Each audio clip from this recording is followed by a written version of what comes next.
Big boss OTT के इस contestant के सामने हाथ जोड़कर करण जौहर ने रिक्वेस्ट की थी कि तुम बिग बॉस के घर में आओ।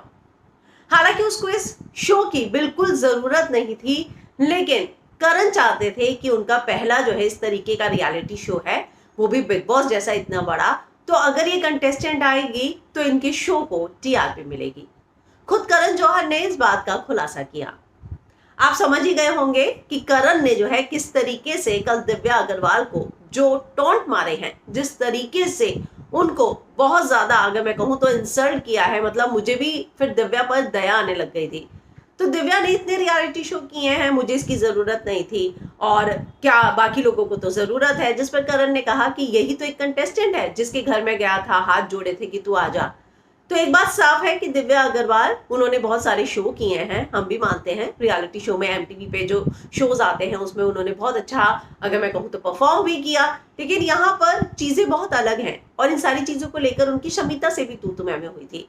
तो करण जौहर ने दिव्या को बहुत ज्यादा, अगर कहूँ तो, इंसल्ट की और उनको ये रियलाइज कराया कि आप जो है जिस शो में है वहां पर उन शो का बैगेज लेकर मत आइए, और अगर आपको जरूरत नहीं है तो आप जा सकती हैं, दरवाजा जो है, जाहिर सी बात है उनका यही कहना था कि अगर जरूरत नहीं है तो मत करो ना ये शो। जिसमें उन्होंने कहा कि जरूरत और चाहत अलग होती हैं। इतना ही नहीं, बल्कि दिव्या को कहा कि तुम तो बिना स्क्रिप्टिंग के कुछ कर ही नहीं पाओगी। शमिता को बोला जाओ स्टोर रूम से लेके आओ, इनके लिए स्क्रिप्ट ये पढ़ेंगी, तुम इनको प्रॉम्प्ट करना, ये याद करके बोल देंगी। लेकिन वो पन्ने जो है खाली थे, तो करण ने कहा कि यहाँ पर स्क्रिप्टेड नहीं होंगी चीजें, तुम्हें अपने आप जो है चीजों को करना होगा, परफॉर्म करना होगा।